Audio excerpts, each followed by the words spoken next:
Lula elevou o tom no Jornal Nacional e colocou a Lava Jato, Sérgio Moro, Dallagnol e a própria imprensa no centro do confronto. Quando afirmou que a imprensa brasileira comprou uma mentira, Renata Vasconcelos rebateu. E César Tralli precisou intervir ao vivo quando o famoso PowerPoint voltou à discussão. Eu coloquei a minha cara e falei, eu vou. Eu poderia ter saído do Brasil. Eu defini, eu vou pra cadeia porque eu quero provar que o Moro é mentiroso. Quero provar que o Dallagnol é mentiroso. E quero provar que a imprensa um dia vai pedir desculpa. Porque a imprensa brasileira comprou uma mentira, vendeu a mentira e nunca reconheceu que comprou a mentira. Candidato, o jornalismo da Globo cumpriu a sua obrigação de noticiar os fatos durante essa conversa. É difícil pedir desculpa. A imprensa brasileira sabe que ela produziu um monstro mentiroso. Eu não esqueço do PowerPoint mentiroso contra mim. Não esqueço. Durante a entrevista, Lula voltou a falar sobre a Lava Jato depois de ser questionado sobre investigações que envolvem pessoas próximas a ele. Em vários momentos, o presidente disse que prefere esperar o fim das investigações antes de considerar alguém culpado. Para justificar essa postura, Lula lembrou o que aconteceu com ele durante a Lava Jato e disse que foi vítima de acusações que, segundo ele, foram tratadas como verdade antes de uma decisão definitiva da Justiça. Foi aí que a entrevista ganhou mais tensão. Lula afirmou que a Lava Jato teve como objetivo impedir que ele disputasse a eleição de 2018. E disse que Sérgio Moro e Deltan Dallagnol teriam passado informações falsas para pesta imprensa. Ele também lembrou que ficou 580 dias preso e afirmou que decidiu enfrentar todo o processo porque queria provar sua versão dos fatos. Lula, então, fez uma crítica direta à imprensa brasileira. Segundo ele, parte da imprensa acreditou em informações que depois se mostraram problemáticas e ajudou a espalhar uma versão que prejudicou sua imagem. Em uma das frases mais fortes da entrevista, ele disse que a imprensa brasileira comprou uma mentira, vendeu a mentira e nunca reconheceu que comprou a mentira. A fala provocou uma reação imediata de Renata Vasconcelos. A apresentadora respondeu que o jornalismo da Globo cumpriu sua obrigação de noticiar os fatos que estavam acontecendo naquele período.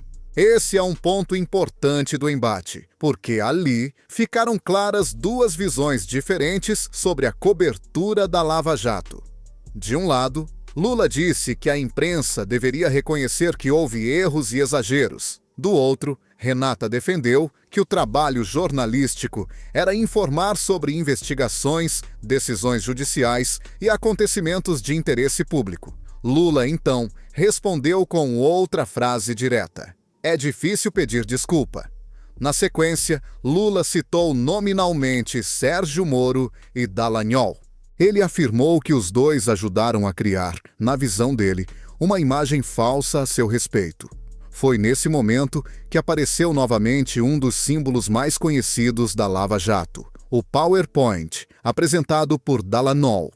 Lula disse que não esqueceu aquele PowerPoint e chamou a apresentação de mentirosa. O episódio ficou conhecido porque, em 2016, procuradores apresentaram publicamente um diagrama que colocava Lula no centro de várias acusações relacionadas à Lava Jato. Anos depois, esse episódio continuou sendo citado pelo próprio Lula como exemplo do que ele considera uma exposição pública injusta. Quando Lula mencionou novamente o PowerPoint, César Tralli entrou na conversa. O apresentador afirmou que, em relação a esse assunto, os princípios editoriais da emissora haviam sido seguidos e que uma retratação tinha sido feita. Depois disso, Tralli pediu que a entrevista avançasse para outro tema, relacionado à Previdência Social. Esse momento é importante porque mostra como a Lava Jato ainda ocupa espaço no debate político brasileiro. Mesmo depois de tantos anos, o tema continua provocando discussões sobre justiça, imprensa, política e responsabilidade pública. Também é importante separar algumas coisas. Lula apresentou a sua interpretação sobre o que aconteceu. Ele considera que foi vítima de uma operação usada politicamente contra ele e que parte da imprensa ajudou a fortalecer essa narrativa. Renata Vasconcelos, por sua vez, defendeu que o jornalismo cumpriu o papel de noticiar os fatos disponíveis naquele momento. Tralli acrescentou que houve uma retratação específica relacionada ao episódio do PowerPoint. Ou seja, o que aconteceu no estúdio não foi apenas uma discussão pessoal entre Lula e os apresentadores. Foi um confronto entre duas interpretações sobre um período muito importante da história política recente do Brasil. Lula também usou sua experiência na Lava Jato para explicar por que, segundo ele, não quer condenar antecipadamente pessoas que hoje aparecem em investigações. Durante a entrevista, ele repetiu várias vezes que investigação não significa condenação e que as pessoas precisam responder pelos seus atos caso existam provas e decisões da justiça. Essa posição apareceu quando ele falou de seu filho, Fábio Luiz Lula da Silva, e também quando falou de outros aliados e pessoas próximas. Lula disse que, caso alguém tenha cometido algum crime, essa pessoa deve pagar pelo erro. Ao mesmo tempo, afirmou que não pretende abandonar aliados apenas porque estão sendo investigados. Essa parte da entrevista ajuda a entender por que a Lava Jato voltou para o centro da conversa. Lula não mencionou o assunto apenas como lembrança do passado. Ele usou o que aconteceu com ele para defender uma ideia: a de que uma pessoa não deve ser tratada como culpada antes do fim do processo. Foi justamente nesse ponto que o choque com os jornalistas ficou mais forte.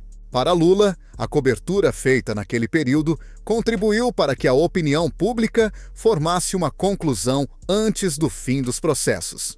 Para os apresentadores, o trabalho da imprensa era acompanhar e divulgar acontecimentos que tinham grande interesse público. Essa diferença de visão não é pequena. Ela envolve uma discussão maior sobre até onde vai o papel do jornalismo durante uma investigação, como acusações devem ser apresentadas ao público e como veículos de comunicação devem agir quando surgem novos fatos ou quando decisões judiciais mudam o cenário. O episódio do PowerPoint voltou a aparecer justamente porque virou um símbolo dessa discussão. Para Lula, ele representa uma acusação pública, feita de forma exagerada. Para quem acompanhou a Lava Jato na época, a imagem daquela apresentação ficou marcada como um dos momentos de maior exposição das acusações contra o então ex-presidente. Por isso, quando Lula cita esse episódio em uma entrevista ao vivo e diante de dois jornalistas de uma grande emissora, o assunto ganha um peso diferente. Não é apenas uma lembrança. É uma cobrança feita diretamente a quem representa um dos maiores veículos de comunicação do país. A resposta de Renata também aumentou a força do momento. Ela não deixou a crítica passar sem resposta e defendeu o trabalho jornalístico da emissora. Em seguida, Tralli entrou para registrar que houve uma retratação específica no caso do PowerPoint. A partir daí, a entrevista voltou para outros assuntos. O trecho, portanto, reúne vários elementos que explicam por que chamou tanta atenção. Uma acusação direta contra a imprensa, uma resposta imediata da apresentadora, a lembrança de Moro e Dallagnol e o retorno de um dos episódios mais conhecidos da Lava Jato. Mais do que um bate-boca, o momento mostra como as consequências políticas e institucionais da Lava Jato ainda continuam presentes no debate público. E também mostra que a relação entre Lula e parte da imprensa continua marcada por episódios daquele período. Esse embate mostra que a Lava Jato continua sendo uma ferida aberta na política brasileira e principalmente na relação entre Lula, parte da imprensa e os personagens que comandaram aquela operação. Ao citar Sérgio Moro, Dallagnol e o episódio do PowerPoint, Lula não estava apenas relembrando um capítulo do passado. Ele estava reforçando uma narrativa que carrega há anos, a de que houve abusos, exageros e uma construção pública de culpa antes que todos os fatos fossem definitivamente analisados pela justiça. Do outro lado, Renata Vasconcelos reagiu defendendo o papel do jornalismo na cobertura dos acontecimentos, enquanto César Tralli fez questão de mencionar a retratação da emissora sobre o caso do PowerPoint. E foi justamente esse choque de versões, ao vivo, que transformou o momento em um dos trechos mais tensos e politicamente simbólicos da entrevista. A discussão vai muito além de Lula, Globo, Moro ou Dallagnol. Ela toca numa questão que ainda divide o país. Qual foi o papel da imprensa durante a Lava Jato e até que ponto aquela cobertura influenciou a percepção da sociedade sobre Lula antes mesmo do desfecho jurídico dos processos? E agora eu quero ouvir você. Lula tem razão ao dizer que a imprensa brasileira precisa fazer uma autocrítica sobre aquele período. Ou Renata e Tralli estavam certos ao defender a cobertura feita na época? Deixe a sua opinião nos comentários, porque esse debate certamente ainda está longe de terminar. Compartilhe este vídeo com quem acompanhou a Lava Jato de perto e quer discutir esse período sem esquecer os fatos. E se você quer acompanhar os principais confrontos políticos, as decisões que mexem com o Brasil e os bastidores de Brasília, inscreva-se no canal de notícias e ative as notificações.